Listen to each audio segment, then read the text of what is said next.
ഏറ്റവും ഒടുവിൽ ഇന്ത്യ പാകിസ്ഥാൻ സംഘർഷത്തിലും ശശി തരൂർ സ്വതന്ത്രമായൊരു നിലപാട് എടുത്തിട്ടുണ്ട്. അത് കോൺഗ്രസിൻ്റെ നിലപാടല്ല, അത് ദേശീയതയുടെ നിലപാടാണ്.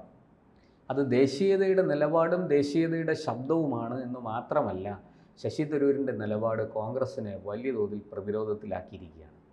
കോൺഗ്രസ് ഏറ്റവും ഒടുവിൽ നമ്മൾ കണ്ടതാണ്, രാഹുൽ ഗാന്ധി അടക്കമുള്ളവർ രംഗത്ത് വരികയും നിരവധി ചോദ്യങ്ങൾ ഉന്നയിക്കുകയും ചെയ്തു.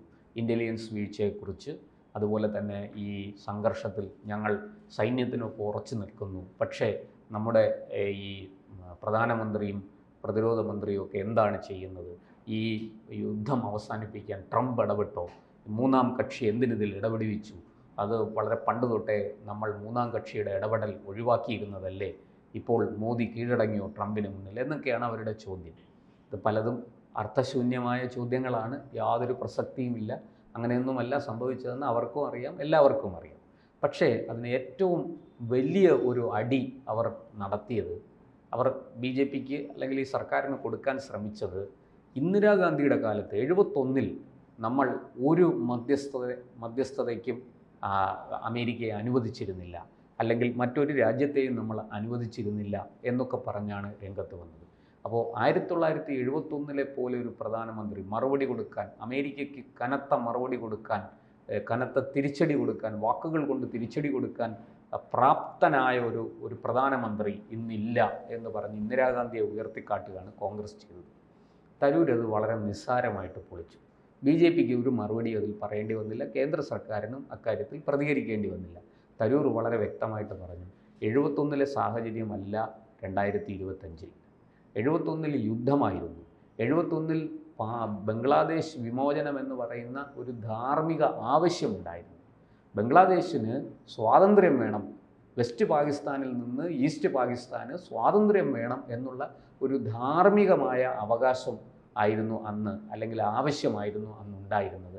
അതൊരു നീതി നടപ്പാക്കലായിരുന്നു എന്നാണ് തരൂർ പ്രതികരിച്ചത്. ശരിയാണ്, ആ നീതി നടപ്പാക്കാൻ വേണ്ടി നമ്മൾ സഹായിച്ചു. നമ്മുടെ ആയിരക്കണക്കിന് പട്ടാളക്കാരുടെ ജീവൻ കൊടുത്തു, നമ്മുടെ വെടിക്കോപ്പുകൾ കൊടുത്തു, അല്ലേ? നമ്മൾ വലിയ നഷ്ടങ്ങൾ സഹിച്ചു. എന്നിട്ട് നേടിയ വിജയമാണത് ബംഗ്ലാദേശിലെ. പക്ഷേ ഈ ബംഗ്ലാദേശ് വിജയിച്ചിട്ട് പോലും നമുക്കുണ്ടായ ഏറ്റവും വലിയ പരാജയങ്ങൾ എന്തൊക്കെയാണ്? സിംല കരാർ എന്ന് പറയുന്ന ഒരു കരാറിൽ ഏകപക്ഷീയമായിട്ട് നമുക്ക് ഏർപ്പെടേണ്ടി വന്നു. റഷ്യയുടെ സമ്മർദ്ദമാണ് അതിന് കാരണം. ആ സമ്മർദ്ദത്തിൻ്റെ ഫലമായിട്ട് സുൽഫിക്കർ അലി ഭൂട്ടോയുമായി ഒരു കരാറിൽ ഏർപ്പെട്ടു, സിംല കരാർ. ആ കരാറിൽ നമ്മൾ പറഞ്ഞ ഒരു കാര്യങ്ങളും പിന്നീട് നടന്നില്ല എന്നുള്ളതാണ് വാസ്തവം. നമ്മുടെ കൈവശമുണ്ടായിരുന്ന ഭൂമി ഏകപക്ഷീയമായിട്ട് പാകിസ്ഥാന് വിട്ടുകൊടുത്ത, നെഹ്റുവിൻ്റെ കാലത്ത് വിട്ടുകൊടുത്ത ആ ഭൂമി തിരിച്ചു കിട്ടുന്നതിൽ ഒരു നടപടിയും ഉണ്ടായില്ല. നമ്മുടെ 54 സൈനികർ പാകിസ്ഥാൻ്റെ കസ്റ്റഡിയിലാണ്, അവരെ വിട്ടു നൽകുന്നതിന് ഒരു നടപടിയും ഉണ്ടായില്ല. എന്നാൽ 93,000 പാക് പട്ടാളക്കാരെ, ആയുധം വെച്ച് കീഴടങ്ങിയ പട്ടാളക്കാരെ നമ്മൾ യാതൊരു കണ്ടീഷനുകളുമില്ലാതെ നിരുപാധികം വിട്ടയച്ചു. നോക്കൂ, നമ്മൾ 93,000 പട്ടാളക്കാരെ വിട്ടുകൊടുത്തപ്പോൾ അവിടുന്ന് 54 പട്ടാളക്കാരെ തിരിച്ചു തന്നില്ല എന്നുള്ള ഏറ്റവും വലിയ അനീതിയാണ് അന്ന് നമ്മളോട് കാണിച്ചത്. ഈ അനീതി കാണിച്ച കോൺഗ്രസ് ആണ് ഇപ്പോൾ വന്ന് പറയുന്നത് ഇന്ത്യ അമേരിക്കയ്ക്ക് മുന്നിൽ കീഴടങ്ങി, പാകിസ്ഥാന് മുന്നിൽ കീഴടങ്ങി എന്നൊക്കെ. പക്ഷേ തരൂർ അത് വളരെ മനോഹരമായിട്ട്, ഭംഗിയായിട്ട് അതിന് മറുപടി കൊടുത്തു. അന്നത്തെ സാഹചര്യമല്ല ഇന്നത്തെ സാഹചര്യം, അന്നത്തെ കരാറല്ല വരാൻ പോകുന്ന കരാർ. നിങ്ങൾ കണ്ടുകൊള്ളുക, വരാൻ പോകുന്ന കരാർ എങ്ങനെയുള്ളതായിരിക്കും, ഭാവി എന്താണെന്ന് നമുക്ക് കണ്ടറിയാം. മോദിയെ നിസ്സാരക്കാരനായിട്ട് നിങ്ങൾ തള്ളിക്കളയണ്ട എന്നാണ് തരൂർ പറഞ്ഞത്. മാത്രമല്ല തരൂർ ഒരു കാര്യം കൂടി പറഞ്ഞു, ഈ സാഹചര്യത്തിൽ ഇതൊരു യുദ്ധമല്ല, ഇതൊരു ഓപ്പറേഷനാണ് നടന്നതെന്ന് സൈന്യം ആവർത്തിച്ചു പറയുന്നു. അത് നമ്മൾ വിശ്വസിക്കുകയാണ് വേണ്ടത്. ഒരു യുദ്ധമാണെങ്കിൽ അല്ലേ ഉള്ളൂ വെടിനിർത്തലും അതിനോടനുബന്ധമായ മറ്റു കാര്യങ്ങൾ. കുറച്ചു നാളുകളായി തന്നെ രാഹുൽ ഗാന്ധിയും കോൺഗ്രസ് നേതാക്കൾക്കൊന്നും സൈനികർ പറയുന്നത് വിശ്വാസമല്ലല്ലോ. അതെ, അവർ സൈനികർ പറയുന്നത് ഇല്ല എന്ന് മാത്രമല്ല, ഇതിനെയൊക്കെ ഒരു വളരെ ഏകപക്ഷീയമായിട്ട് ഒരു ദേശദ്രോഹ സ്വരം കോൺഗ്രസിൽ നിന്ന് ഉയർന്നു കേൾക്കുകയാണ്. ഒരു രാജ്യവിരുദ്ധ സ്വരം കോൺഗ്രസ്സിന് ഉണ്ടായിരിക്കുന്നു.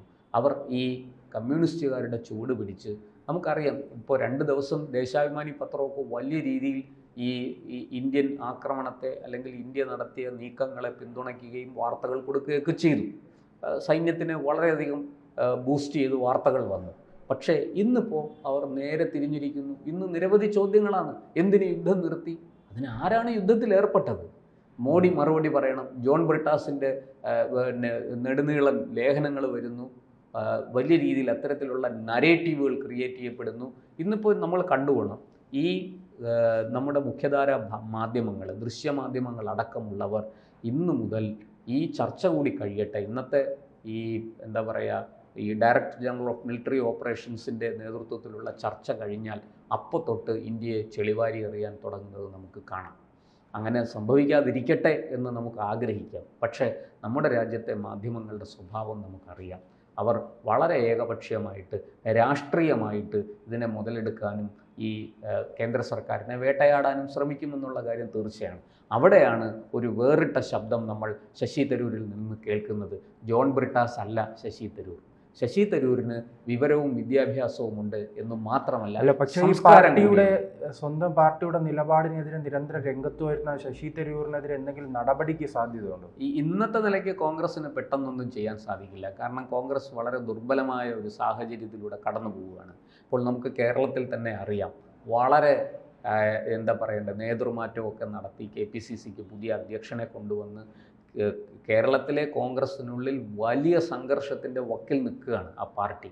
ഇപ്പോൾ ഈ ലോകം മുഴുവനും അല്ലെങ്കിൽ രാജ്യത്തെ മുഴുവൻ പൗരന്മാരും നമ്മുടെ കേരളത്തിലെ അടക്കം മാധ്യമങ്ങളെല്ലാം ഈ നമ്മുടെ കാശ്മീർ അതിർത്തിയിൽ തമ്പടിച്ചിരിക്കുന്നത് കൊണ്ടാണ് ഇവർ വെടി പൊട്ടിക്കാത്തത്. ഇല്ലെങ്കിൽ ഇതിനുള്ളിൽ ഈ ഒരു ചെറിയ കാലയളവിനുള്ളിൽ തന്നെ കോൺഗ്രസ്സിൽ എന്തൊക്കെ സംഭവിക്കുമെന്ന് നമുക്ക് ഊഹിക്കാവുന്നതാണല്ലോ. നേതാക്കളുടെ മുണ്ട് പറിച്ച് അടി നടത്തിയ ഒരു പാർട്ടിയാണ് കോൺഗ്രസ്. അതിനകത്തുള്ള അണികൾ അതിൻ്റെ നേതാക്കളുടെ തന്നെ മുണ്ടും പറിച്ചുകൊണ്ട് ഓടിയ ഒന്നിലധികം സംഭവങ്ങളുണ്ട്. ഒരു പ്രധാനപ്പെട്ട നേതാവിൻ്റെ മുണ്ട് പറിച്ച് ഓടിയ ഒരു യുവ നേതാവിന് പിൽക്കാലത്ത് ലോക്സഭയിലേക്ക് ടിക്കറ്റ് കിട്ടിയ കഥ പോലും കോൺഗ്രസിൻ്റെതാണ്. ഞാൻ ചരിത്രത്തിലേക്കൊന്നും കിടക്കുന്നില്ല. ഇതൊക്കെ കേരളം ഒരുപാട് കണ്ടതാണ്. കേരളം മാത്രമല്ല, രാജ്യത്ത് കോൺഗ്രസ് എവിടെയെല്ലാം ശുഷ്കമായി അധപ്പതിച്ച് വളരെ ജീർണാവസ്ഥയിലായോ അവിടെ എല്ലാം നമ്മളിത് കണ്ടതാണ്. അതുകൊണ്ട് അതൊരു പുതിയ കാര്യമല്ല. പക്ഷേ ശശി തരൂർ ഒരു വേറിട്ട ശബ്ദമാണ്. ശശി തരൂർ നല്ല അറിവുള്ളയാൾ മാത്രമല്ല, സംസ്കാര സമ്പന്നനാണ്, ധീരനാണ്. പറയേണ്ടത് പറയേണ്ടപ്പോൾ പറയേണ്ട ഭാഷയിൽ പറയാൻ അദ്ദേഹത്തിന് മടിയില്ല എന്നുള്ളതാണ് നമുക്ക് മനസ്സിലാകുന്നത്. ശശി തരൂർ വളരെ കൃത്യമായിട്ട് ഒരു പക്ഷേ നമ്മളൊന്ന് ആലോചിക്കൂ, ഇന്ന് ശശി തരൂരായിരുന്നു AICCയുടെ പ്രസിഡൻ്റെങ്കിൽ എന്തായിരുന്നതിന് ചിത്രം? ഇന്ത്യ ഗവൺമെൻറ്റിനൊപ്പം അടിയുറച്ചു നിൽക്കുന്നൊരു കോൺഗ്രസിനെ നമുക്ക് കാണാമായിരുന്നു, അല്ലേ? ഇസ്രായേലിലും മറ്റും നമ്മൾ കാണുന്നത് പോലെ ഇസ്രായേലിനെ ആക്രമിച്ചപ്പോൾ നെതന്യാഹുവിൻ്റെ ഒപ്പം, നെതന്യാഹുവിന് പിന്നിൽ അടിയുറച്ചു നിൽക്കുന്ന പ്രതിപക്ഷത്തെയാണ് നമ്മൾ കണ്ടത്. നെതന്യാഹുവിനെതിരെ വലിയ അഴിമതി ആരോപണങ്ങളൊക്കെ കൊണ്ടുവന്ന് നെതന്യാഹുവിനെ പാർലമെൻറ്റിൽ വലിയ പ്രതിരോധത്തിലാക്കിയ അവിടുത്തെ പ്രതിപക്ഷം, പക്ഷേ ആ സന്നിഗ്ധഘട്ടത്തിൽ നെതന്യാഹുവിനോടൊപ്പം തോളോട് തോൾ ചേർന്ന് നെതന്യാഹുവിൻ്റെ പിന്നിൽ അണിനിരക്കുന്ന കാഴ്ചയാണ് നമ്മൾ കണ്ടത്. അങ്ങനെ ഒരു കാഴ്ച നമുക്ക് ഇന്ത്യയിൽ കാണാൻ കഴിഞ്ഞില്ല എന്നുള്ളതൊരു സത്യമാണ്.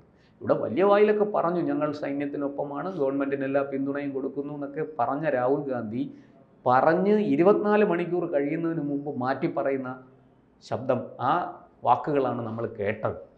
പക്ഷേ ശശി തരൂരിനെ അതിന് കിട്ടില്ല. ശശി തരൂർ സംസ്കാര സമ്പന്നനാണ്, രാജ്യസ്നേഹിയാണ്. അദ്ദേഹം തീർച്ചയായിട്ടും താൻ ജനിച്ച മണ്ണിനോട് കൂറുള്ളൊരു മനുഷ്യനാണെന്ന് അദ്ദേഹം തെളിയിച്ചിരിക്കുന്നു.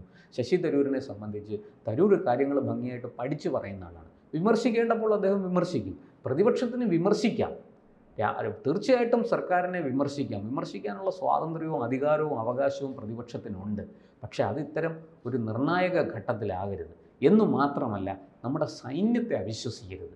സൈന്യത്തെ രാഷ്ട്രീയമായിട്ടും ഭരണപക്ഷവും പ്രതിപക്ഷവും ഉപയോഗിക്കാൻ പാടില്ല. അത് തെറ്റാണ് ഒരിക്കലും.